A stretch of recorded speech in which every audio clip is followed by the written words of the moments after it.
Obrigado, Pai, por este momento que o Senhor nos acrescenta para ouvirmos a Tua voz, a Tua palavra, e desejamos que o Senhor fale conosco neste momento, nessa noite, que o Senhor se revele a cada um de nós. O Senhor nos abençoe neste momento que iremos meditar nas Escrituras, em nome de Jesus. Amém. Bom, meus amigos, me respondam. Você já foi rejeitado? Você já foi rejeitada alguma vez? Abandonado, abandonada? Esquecido por alguém? Esquecida por alguém? Qual foi o seu sentimento? Me conta um pouco sobre isso. Fala um pouquinho. Se você já foi rejeitado, abandonado, esquecido por alguém. E qual foi o seu sentimento? Qual foi o seu sentimento? Vamos lá, me respondam, por favor. Vamos lá, eu quero ler aqui.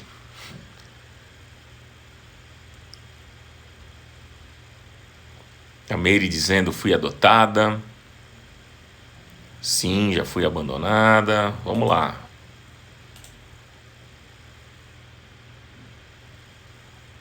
O sentimento de tristeza, de solidão. A Leca disse, sim, recentemente pelo marido, o sentimento de angústia. A Marileia disse que foi um dos piores sentimentos. A Daniele Alves disse que várias vezes, foi rejeitada até no terreiro. Porém o Senhor nunca me rejeitou. A Silvana Majoral disse, quem nunca? É verdade, quem nunca? Sentimento de tristeza, angústia, tristeza. Estou lendo o que vocês estão escrevendo, amigos. Sentimento de muita tristeza, disse a Edna. Frustração, disse a Dani Pontes. A Rose disse que a mãe não queria a gravidez. Quando soube, ficou muito triste, chorou. Acho que é a Flávia, Flávia disse que foi muita tristeza, rejeitada pelo pai. A Márcia disse o sentimento de angústia, solidão, tristeza, um vazio. Enfim, olha lá, meus amigos. A Silvana disse, fiquei muito triste e me perguntei onde foi que eu errei.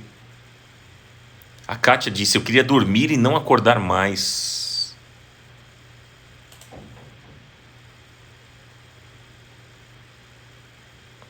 A Rose disse que ela foi rejeitada e sentiu muita tristeza, uma baixa autoestima. Sentimento de solidão, frustração. Olha lá. A Dircilene foi rejeitada pelo irmão, sentimento de tristeza. A Camila disse um sentimento de que é insuficiente. Bom, meus amigos, acho que todos nós aqui, em algum momento, nos sentimos sim e fomos rejeitados, às vezes por amigos, às vezes no trabalho, na escola, na faculdade, em casa. Enfim, todos nós tivemos uma experiência de rejeição, não é verdade? Todos nós, em algum momento da nossa vida, tivemos uma experiência, às vezes de um abandono, de humilhação, sermos esquecidos por alguém. E como isso causou um mal a nós, não é verdade? Como isso causa um mal a cada um de nós. A gente não quer isso. É uma tristeza profunda. Alguns chegam até a uma depressão, não é verdade? A um estresse, a uma depressão, a uma angústia profunda. A Renata disse que está passando por isso. Mas vamos lá, hoje eu creio que Deus vai falar com você, ao seu coração. Ele vai se revelar a cada um de nós. Portanto, fique atento, fique ligado, fique ligada. Você que está no Facebook e você que está no Instagram. Porque Deus vai falar conosco, como Ele sempre tem falado. Ele vai se revelar a nós nessa noite. Bom, meus amigos, como é Deus, hein? Como é Deus? Como é que Deus age? Como é o caráter de Deus? Como é que é o caráter de Deus? Quais são os métodos e o jeito que Deus resolveu se relacionar conosco? Gente, tudo isso é revelado na Bíblia Sagrada, na Palavra de Deus. Mas o que é a Bíblia? O que é a Bíblia? Bom, se eu pudesse trazer uma definição para vocês do que é a Bíblia, eu diria o seguinte, que a Bíblia é um livro que fala, expressa e revela para nós como Deus se relaciona conosco, os seres humanos. Então aqui vou dar uma definição. Se alguém perguntar para você, o que é a Bíblia?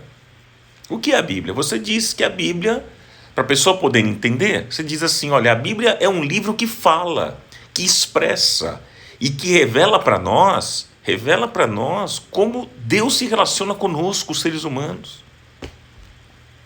A Bíblia, meus irmãos, é um livro da vida que conta a história dos seres humanos. A Bíblia é um livro da vida que conta a história dos seres humanos. E nessa história humana, nós percebemos como Deus se relaciona conosco. Para quê, gente? Para que nós, na nossa história, no nosso dia a dia, nos nossos afazeres, percebamos como Deus se relaciona conosco. Entende isso? Então eu pergunto para você, como é que nós conhecemos esse relacionamento de Deus conosco nas Escrituras? Hein? Como? Olha, antes de responder essa pergunta, vamos ler aqui o Salmo 77. Salmo 77, versículo 8 e 9. 2 versículos. Salmo 77, versículo 8 e 9. Olha só o que diz, gente. Desapareceu para sempre o seu amor, o salmista está dizendo. Desapareceu para sempre o seu amor? Acabou-se a sua promessa? Esqueceu-se Deus de ser misericordioso? Em sua ira, refreou sua compaixão? Olha só as perguntas do salmista, gente. Mostra uma angústia da alma. O salmista perguntando, eu vou ler mais uma vez.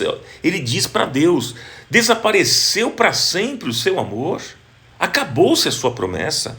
Esqueceu-se Deus de ser misericordioso? Em sua ira refreou sua compaixão? Gente, como é que nós percebemos, como é que nós conhecemos este relacionamento de Deus conosco nas Escrituras? Gente, deixa eu responder aqui para vocês. Nós só sabemos que Deus não é distante. Deus não é frio. Deus não é intolerante. Porque a Bíblia nos revela, na história da humanidade, que Deus trata com amor, com graça e misericórdia. A Bíblia nos mostra, meus amigos queridos, como é que Deus lidou com os seres humanos ao longo da história da humanidade.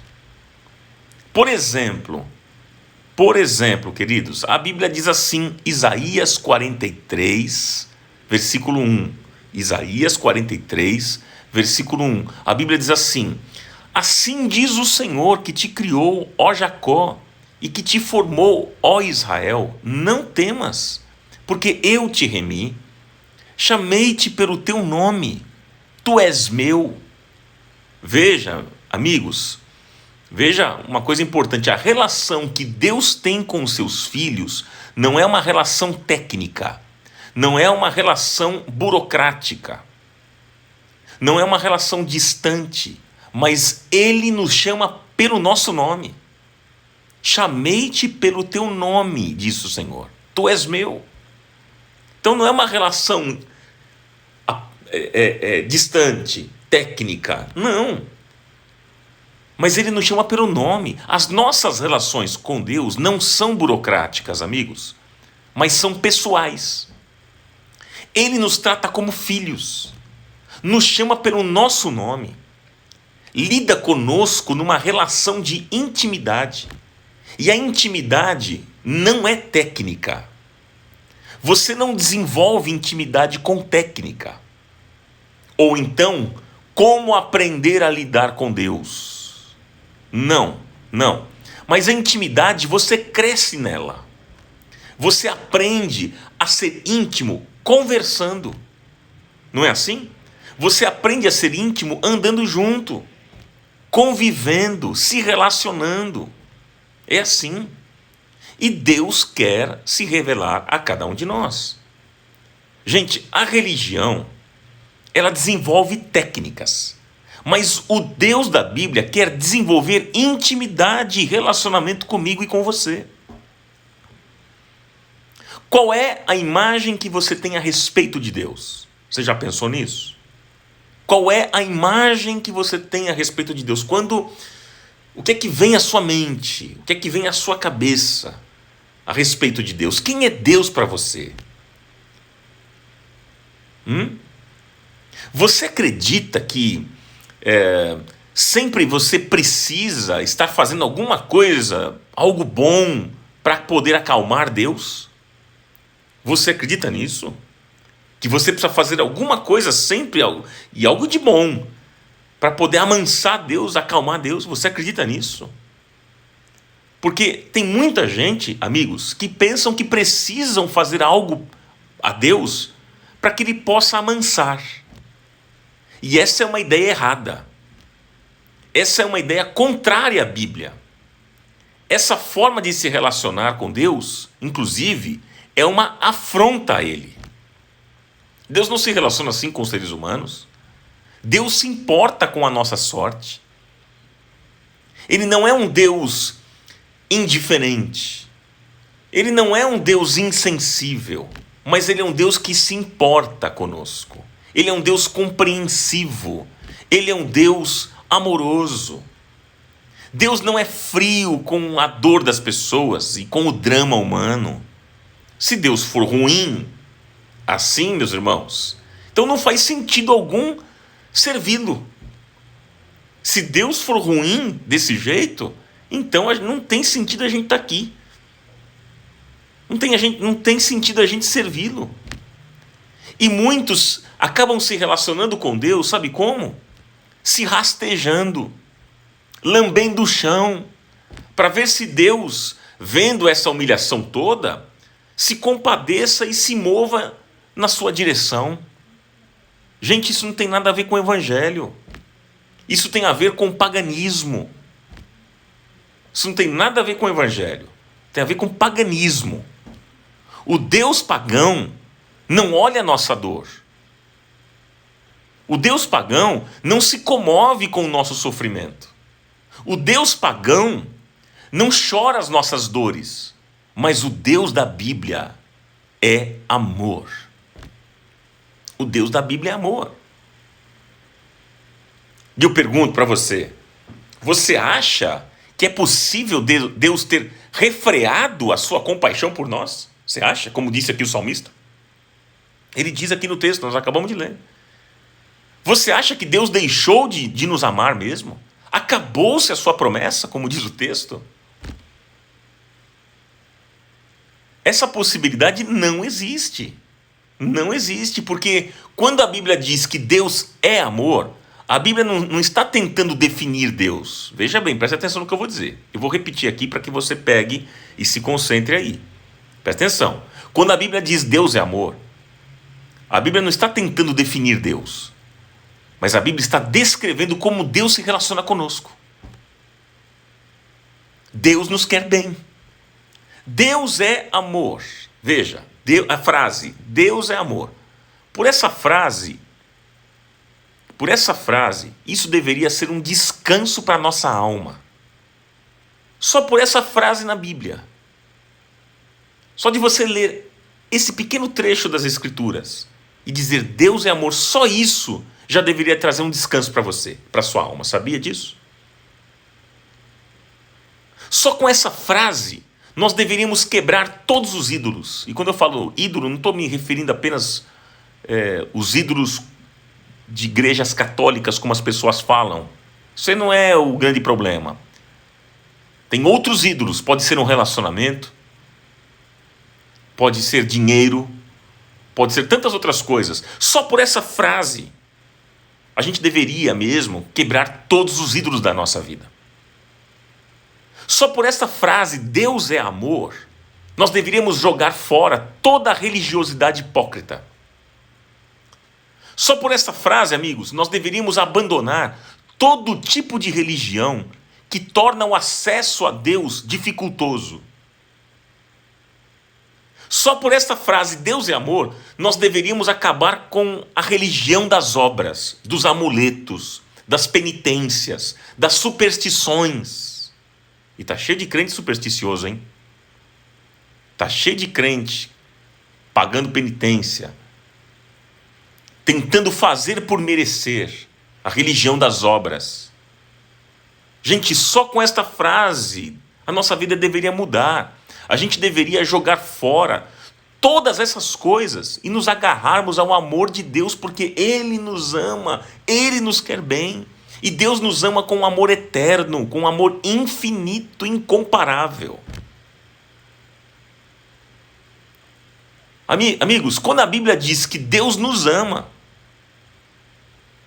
quando a Bíblia diz que Deus nos ama, quais são as metáforas que Ele usa para o amor de Deus? Quando a Bíblia faz essa declaração que Deus nos ama, quais são as metáforas que a Bíblia usa para o amor de Deus? Quais são as figuras de linguagem que a Bíblia usa para melhor entendermos o amor de Deus? E é isso que nós vamos pensar aqui nessa noite. É isso que eu quero refletir com vocês. Quais são as metáforas, quais são as figuras de linguagem que a Bíblia usa para melhor entendermos o amor de Deus? Anote aí, número 1. Uma figura de linguagem, metáfora. Anote assim: Deus é um pai. Esse é o número 1. Essa é a maior figura de linguagem que a Bíblia utiliza. De que Deus é um pai. Deus é um pai. Se você quiser compreender Deus na sua relação com Ele, parta do seguinte princípio: Deus nos quer bem como um pai e não como um rei que quer bem aos súditos do seu reino. No seu reino. Diferente. Por isso que a Bíblia diz lá em Isaías 22, versículo 21, a Bíblia diz assim: Ele será um pai para todos os habitantes de Jerusalém e para os moradores de Judá. Ele será um pai. Uma figura de linguagem, metáfora.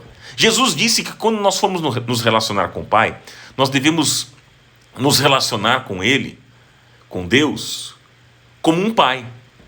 Sempre lembrando, sempre trazendo à nossa memória que Ele é Pai. E aí Jesus nos ensinou a oração. Qual foi? Pai nosso que estás no céu. Quando a gente se dirige a Deus, a gente se dirige ao Pai.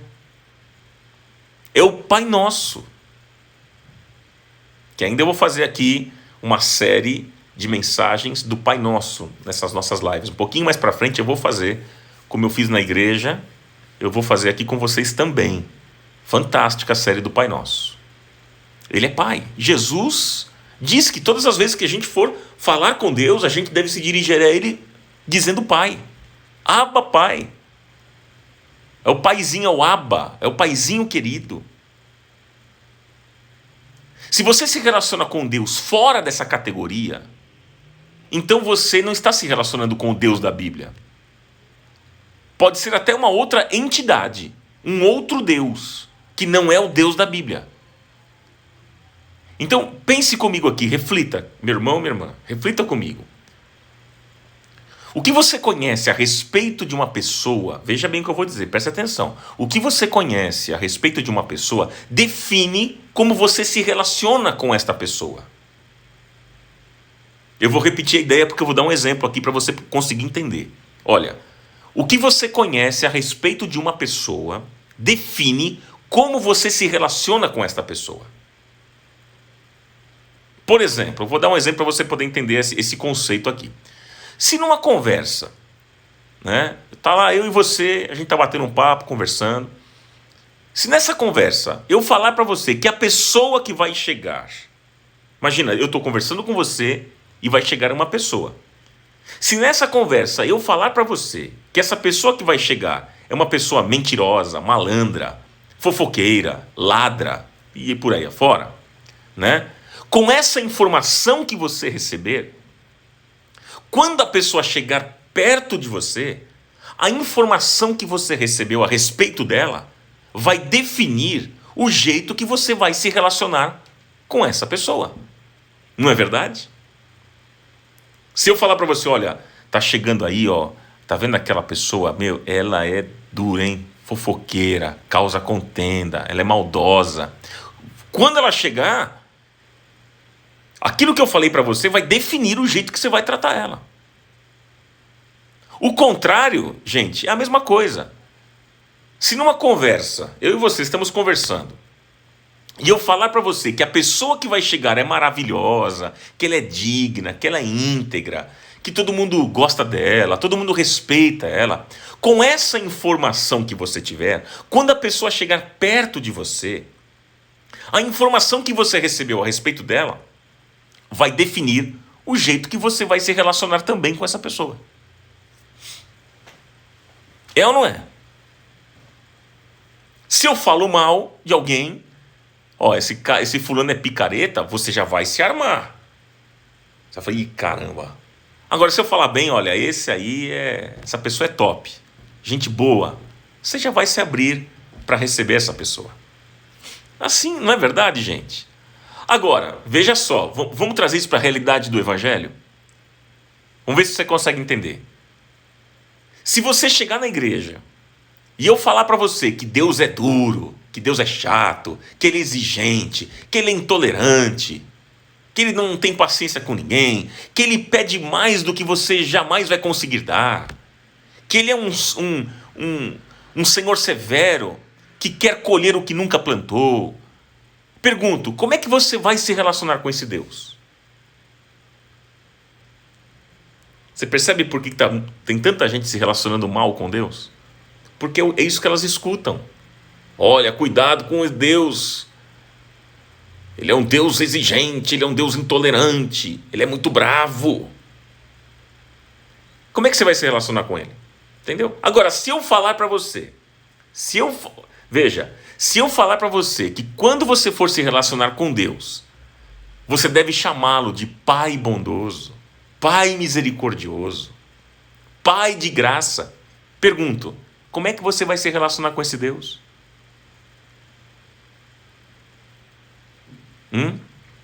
Como é que você vai ser outra relação de leveza, de liberdade, de intimidade, de amizade.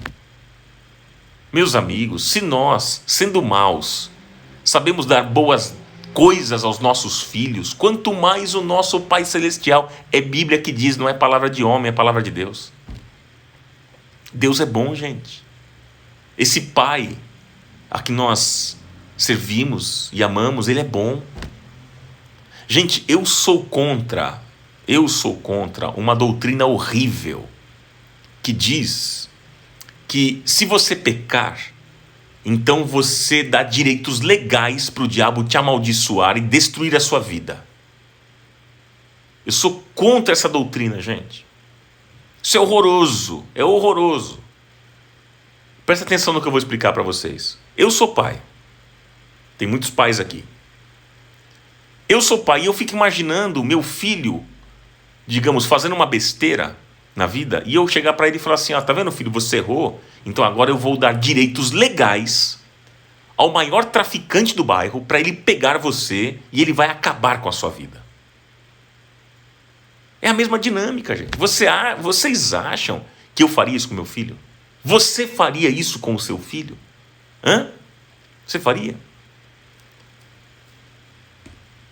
Se a gente não faria isso com os nossos filhos, se a gente não faria isso com nossos filhos, por que a gente acha que tem um Deus do coração tão duro lá no céu e que faz essas coisas? Se eu, que não valho nada, não faria isso com meu filho, imagine Deus, que é bom. Imagine Deus, que é bom. O que deve definir e nortear a nossa vida é que Deus é amoroso e bom. É isso que deve definir e nortear a nossa vida. Ele nos quer bem, Ele cuida de nós como um pai. Mesmo que os nossos pais terrenos aqui nos abandonem, a Bíblia diz lá no Salmo 27:10, que o Senhor nos acolherá. 2 Coríntios capítulo 6, versículo 18, diz: e lhes serei pai, e vocês serão meus filhos e minhas filhas, diz o Senhor Todo-Poderoso. Ele é pai, Ele é pai. Então essa é a primeira figura de linguagem, para a gente entender aqui nessa noite. Você que chegou agora, para você entender quais são as figuras de linguagem que a Bíblia usa para o melhor entendimento do amor de Deus, sobre o amor de Deus. Então eu falei, primeira figura de linguagem, primeira metáfora que a Bíblia faz, a figura de linguagem é que Deus é um pai. A segunda figura é que Deus é um pastor. Anote isso. Número 2, Deus é um pastor. Deus é um pastor. Anotou aí? A Bíblia diz no Salmo 23, versículo 1, você conhece. Estamos estudando este salmo às segundas e quartas pela manhã às 10 horas da manhã. O que diz o Salmo 23, versículo 1?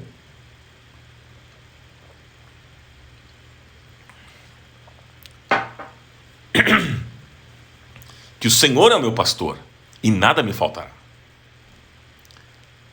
Isaías 40, versículo 11, anote.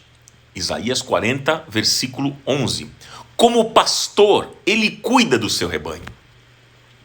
Com o braço, ajunta os cordeiros e os carrega no colo. Conduz com cuidado as ovelhas que amamentas suas crias. Olha que figura linda, gente. Como pastor, ele é comparado ao pastor. Ele cuida do rebanho. Com o braço, ele ajunta os cordeiros e carrega no colo. Ele conduz com cuidado as ovelhas que amamentam suas crias. Gente, ele é um Deus amoroso e bom, que vela por nós. Ele vela por nós. Mas esse Deus que vela por nós, ele não vive constantemente nos colocando dentro de redomas. Ele vela por nós, mas ele não vive constantemente nos colocando dentro de redomas. Ele vela por nós como um pastor vela por suas ovelhas, porque ele tem um alvo maravilhoso para nós. Ele quer que cresçamos na nossa humanidade, gente. Ele quer, é o desejo dele. Ele deseja que a gente se torne pessoas bonitas, melhores, mais nobres. Que a gente reflita Jesus para o mundo. Esse é o desejo do nosso pastor e pai. Ele é um pastor que tem cuidado de nós. Ele é um pastor que tem o cuidado de nos levar aos campos verdejantes, às fontes das águas. E assim como o pastor leva as ovelhas às pastagens e águas, Deus nos ajuda a encontrar aquilo que nós precisamos para viver. Isso é lindo. Esse pastor amado, ele nos dá descanso e paz em meio às incertezas da vida. Aquilo que a gente está vivendo, esse momento tão tenso, tão crítico, tão difícil. Esse pastor nos dá descanso e paz em meio às incertezas da vida. Ele nos dá a vida e ele cuida das nossas necessidades. Glória a Deus por isso. Glória a Deus por isso. Jesus disse que ele é o bom pastor, não é? Lá em João capítulo 10, lembra? Em João capítulo 10, ele diz que ele é o bom pastor, que dá a sua vida pelas ovelhas. Ele nos protege dos perigos, como o pecado, a destruição, a ruína. Por isso, a gente não precisa ter medo. Com Jesus ao nosso lado, amigos, nós estamos totalmente seguros. Totalmente seguros. Anote aí, João 10, 27 e 28. João 10, 27 e 28. Jesus disse: as minhas ovelhas ouvem a minha voz. E eu conheço-as, e elas me seguem. E dou-lhes a vida eterna, e nunca hão de perecer. E ninguém as arrebatará da minha mão. Ninguém. Glória a Deus por isso. Deus é um pastor. Deus é um pai. Deus é um pastor. E terceiro, anote aí. Deus é uma mãe. Essa figura é linda também. Essa metáfora também é muito bacana. Anote aí.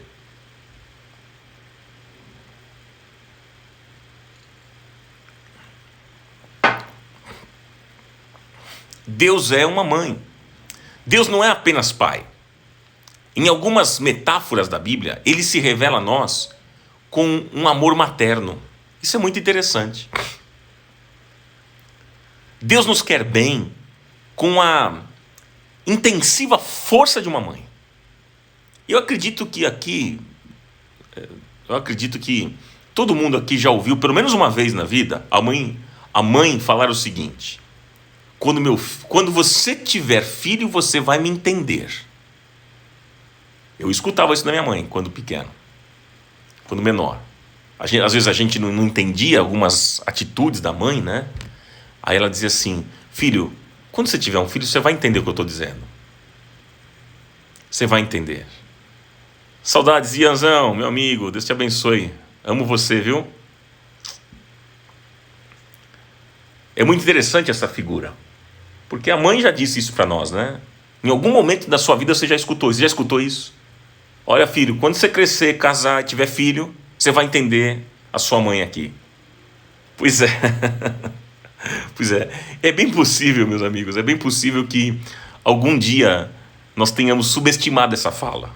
Ah, não é bem assim, não. É um exagero. Ah, não é verdade, queridos? Ó, o Marcão Costa. Pastor, dá um oi para mim. Um beijo para você, amigo. Pois é, meus amigos. Então, a gente, em algum momento, já deve ter subestimado essa fala. Não é bem assim, é um exagero da mãe.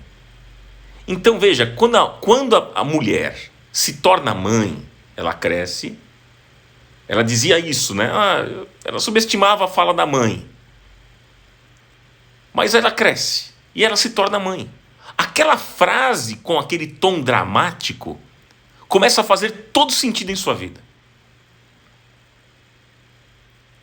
Faz todo sentido. Isso faz para mim hoje. Frases que meus pais falavam quando a gente era menor, hoje faz sentido, né? E aí essa mãe agora se tornou mãe, ela passa a experimentar um amor nunca sentido antes. Um amor que nasceu desde que começou a carregar uma vida no ventre. E esse amor só cresceu dia após dia. Gente, a mãe, ela ama tão intensamente seu filho ao ponto de desejar que todas as dores do filho sejam transferidas para ela, para que o menino seja poupado. Não é assim? É assim. Dores de cólicas, dores de ouvido, dores da alma, seja qual for a dor. As dores de um filho doem numa mãe mais do que as próprias dores dela. A ideia de que um filho esteja sofrendo qualquer desconforto, seja no corpo, seja nas emoções, isso tritura a alma da mãe, acaba com a mãe. Acaba com a mãe. Quando se trata de filhos, uma mãe sempre vai se colocar em segundo plano. Você pode ter certeza disso. A felicidade da mãe estará sempre condicionada, amigos, à felicidade dos filhos.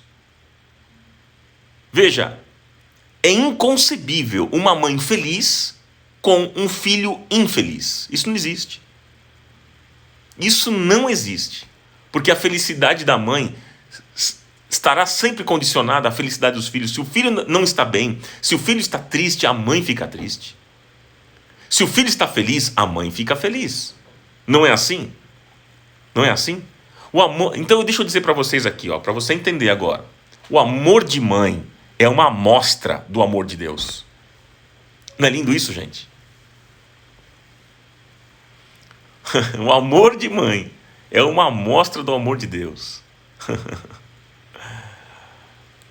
Anote então Isaías 49:15. Isaías 49:15. Anote esse texto para você ler. Diz assim o texto: será que uma mãe pode esquecer do seu bebê que ainda mama e não ter compaixão do filho que gerou? Embora ela possa se esquecer, eu não me esquecerei de você, diz o Senhor. Isaías 66, versículo 13. Isaías 66, versículo 13, diz: assim como uma mãe consola seu filho, também eu os consolarei, diz o Senhor. Veja, o versículo fala da relação da mãe com o filho. Que linguagem linda, gente, que Deus usa. Que linguagem linda. Vocês estão conseguindo entender o que eu estou querendo dizer aqui? Está claro para vocês quem é este Deus? Gente, é raro uma mãe se esquecer do seu filho. Só se ela estiver doente, em depressão, estiver bem emocionalmente, bem na cabeça. Mas mesmo isso acontecendo, Deus nunca se esquecerá de nós, porque Ele nos quer bem. Nunca se esquecerá de nós. E assim como uma mãe consola o seu filho, Ele também irá nos consolar. O nosso sofrimento é o sofrimento dEle. A nossa alegria é a alegria dEle. Gente, o amor de Deus é incondicional. A compaixão que Deus sente pela miséria humana é comparável à reação de uma mãe diante da dor dos filhos. Eu vou repetir isso. A compaixão que Deus sente pela miséria humana é comparável à reação de uma mãe diante da dor dos filhos.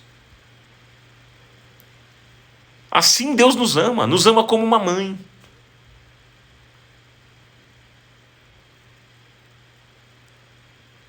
Então, Deus é um pai, é um pastor e é uma mãe.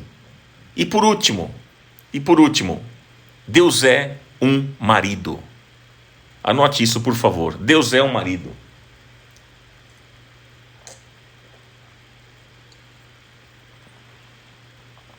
Deus é um marido. Anote, por favor. Deus é um marido. Olha, a figura do casamento, ela é usada frequentemente na Bíblia para representar a relação entre Deus e o seu povo.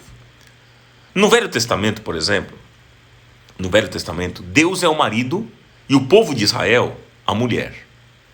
No Novo Testamento, vocês sabem, Cristo é o noivo e a igreja a noiva. Não é assim? Então, Deus é um marido que cuida de nós. Anote, Isaías 54, 5. Isaías 54, 5, que diz, olha só o texto, hein, gente? Pois o seu Criador é o seu marido. O seu Criador é o seu marido. O Senhor dos Exércitos é o seu nome. O Santo de Israel é seu Redentor. Ele é chamado o Deus de toda a terra.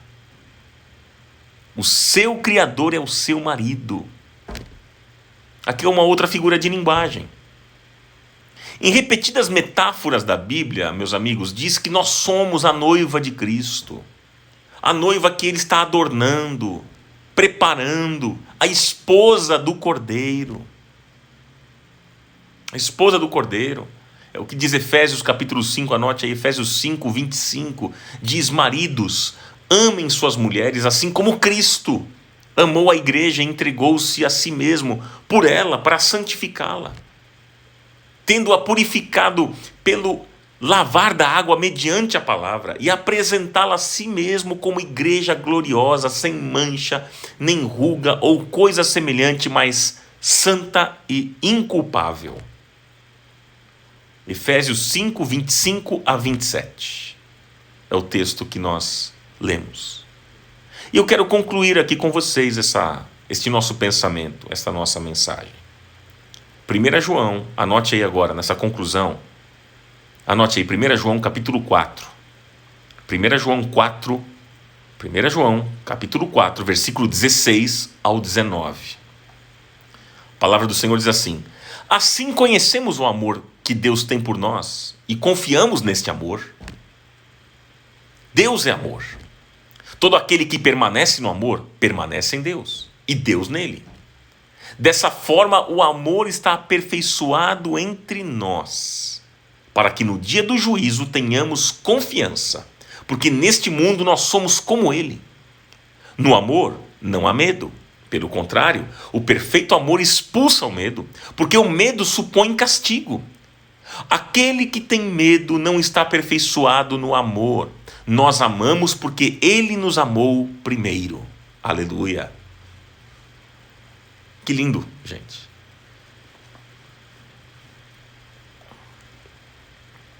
Acabei de citar aqui 1 João capítulo 4, versículo 16 a 19. E é com essa linguagem que nós temos que edificar a nossa fé, gente. A nossa relação com Deus. Nós temos que abandonar, presta atenção nesse final. Nós temos que abandonar essas categorias religiosas que parece que Deus está inativo no céu e que temos que acioná-lo para ele fazer alguma coisa. Isso é um equívoco, gente. Isso é um erro crasso. O que nós precisamos desenvolver na nossa relação com Deus é o seguinte: Deus é amor e ele nos ama. Deus é amor e ele nos ama. A Bíblia não declara que Deus é amor como mero chavão. Não, gente. Uma frasezinha de efeito. Não. A frase Deus é amor carrega desdobramentos profundos que, refletidos até as últimas consequências, desembocarão em Jesus de Nazaré. Nada do que você faça de bom ou de ruim vai aumentar ou diminuir o amor de Deus por você. Nada. Vou repetir, nada do que você faça de bom ou de ruim vai aumentar ou diminuir o amor de Deus por você. Deus não muda. Deus é amor. E eu pergunto para você, você já experimentou o amor de Deus na sua vida? Você tem convicção deste amor? Tem muita gente que se sente rejeitado por Deus, rejeitada por Deus. Foram rejeitados pelas pessoas e acham que Deus é assim, que Deus também rejeita. Você tem se sentido abandonado? Você tem se sentido esquecido por Deus? Hein? Há um espírito maligno de rejeição que precisa ser repreendido hoje. Tire essa ideia da sua cabeça de que você foi abandonado, esquecido por Deus, porque se isso realmente acontecer, se Deus te abandonar, se Deus abandonar é virar as costas. Se Deus virar as costas para você, já era. Nem vivo mais você não estaria nem aqui comigo. E se você está ouvindo essa palavra hoje, é porque Deus está querendo lembrar você de que Ele te ama. Isso é lindo, gente. Isso é maravilhoso. O fato de você estar aqui, isso já mostra e demonstra que Deus ama você profundamente. Porque senão você não teria nem condições de estar aqui hoje, ouvindo este tema, esta palavra. Então, qual é o desafio que eu deixo ao seu coração? Se firme no amor de Deus. Se firme, escreva aí. Escreva. Se firme no amor de Deus. Firmeza significa o quê? Firmeza significa segurança. Firmeza significa convicção. Sabendo o que Deus diz ao meu respeito e tendo firmeza, terei também segurança no seu amor. Deus não muda, gente. Ele sempre será como um pai, como um pastor, como uma mãe e como um marido. Para mim, para você. Este é o nosso Deus, Todo-Poderoso. Amém. Amém. Se firme no amor de Deus. Não esqueça disso. Se firme no amor de Deus. Eu quero orar por você nesta noite. Quero orar com você neste momento, para que a graça e o favor de Deus esteja sobre a sua vida. Em nome de Jesus. Em nome do Senhor Jesus. Em nome de Jesus. Lembre-se, Deus é Pai. Deus é pastor. Deus é mãe. Deus é marido.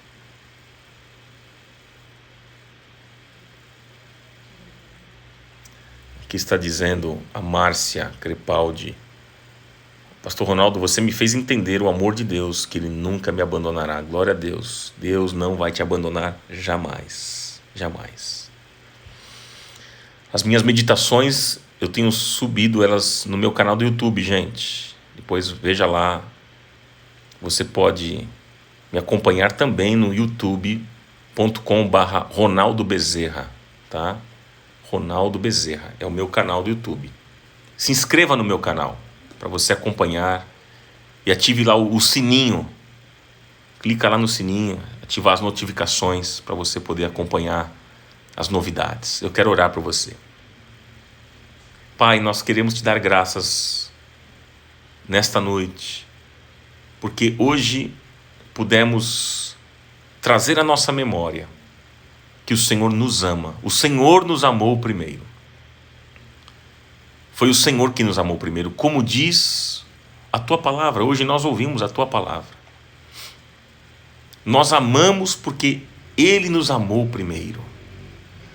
Pai, obrigado pelo teu amor. Obrigado por tua graça. Obrigado por tua companhia. Obrigado pelo teu zelo. Obrigado, Senhor, porque o Senhor nos quer bem. O Senhor quer se relacionar conosco.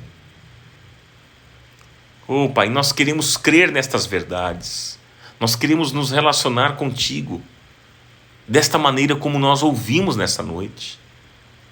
Oh, Pai, livra-nos de acharmos, de pensarmos que somos rejeitados pelo Senhor, que o Senhor não nos ama. Livra-nos de pensar essas coisas, porque isto não é uma verdade. Isto é mentira do diabo.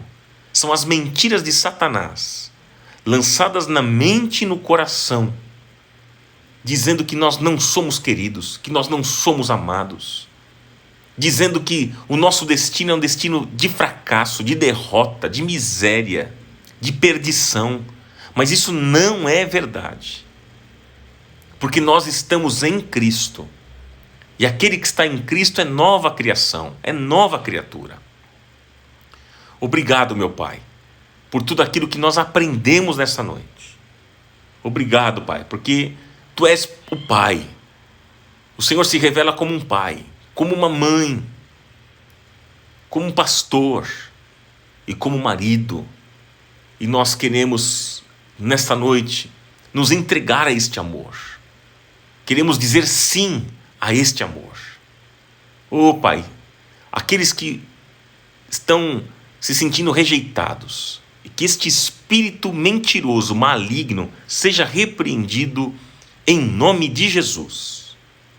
Esse espírito maligno de rejeição caia por terra nesta noite, no nome santo e poderoso de Jesus. Isso não é uma verdade, isso é mentira do diabo. Nós recebemos nessa noite o amor de Deus, nós nos firmamos no amor de Deus, sabendo aquilo que o Senhor diz ao nosso respeito, e tendo firmeza, nós nos sentimos seguros no teu amor. Oh, Pai, em nome de Jesus, em nome do Senhor Jesus, e que este amor alcance pessoas nessa noite, teu amor invada agora os lares, as casas, as famílias, que haja restauração, Pai. Como uma mãe que sente as dores do filho quando ele está sofrendo, assim é o Senhor quando vê um filho sofrendo. E quantas pessoas neste exato momento estão sofrendo por este vírus maldito, por esta Covid. Muitos deles estão em hospitais, entubados. Pai, tem misericórdia e alcança, Senhor, alcança estas famílias, alcança estas pessoas, os hospitais, invada os hospitais com teu amor, com a tua cura, com a tua graça. Em nome do Senhor Jesus. Em nome de Jesus. Oh, Pai, nós oramos e repreendemos todo o mal, rejeitamos todo o mal. Está repreendido nesta noite em nome de Jesus. Que os meus irmãos recebam saúde. Que o Senhor haja com graça, que o Senhor haja com misericórdia, com compaixão, assim como uma mãe se compadece do seu filho. Oh, Pai, o Senhor também se compadece. Sopra, Senhor, sopra nos hospitais um fôlego de vida. Oh, Senhor, em nome de Jesus, que as pessoas que estão neste momento nos hospitais, elas recebam saúde agora. Em qualquer hospital do nosso país, todos aqueles irmãos também que estão nesta live, que têm os seus familiares, que estão com Covid, em hospitais, que recebam cura e saúde agora em nome de Jesus. Oh, Pai, em nome do Senhor Jesus, em nome do Senhor Jesus, sopra, Senhor, sopra vida, cura, que haja paz nos lares, que haja libertação, que haja salvação, que haja restauração, que haja uma renovação, Pai. Eu oro agora, eu clamo ao Senhor, como bem foi mencionado, orando pela mãe do Jonathan Nemer, que está entubada. Pai, tem misericórdia, invada aquele hospital e traga cura para aquela senhora. Oh, em nome de Jesus, em nome do Senhor Jesus, em nome de Jesus. Sopra nos pulmões, sim, da Cirleide. Oh, Senhor, tem misericórdia das famílias, dos irmãos, da tua igreja. E haja cura, haja restauração em todos os aspectos, na saúde emocional, na saúde física, espiritual. Oh, Pai, em nome do Senhor Jesus, eu oro, crendo que o Senhor ouve orações, o Senhor responde orações.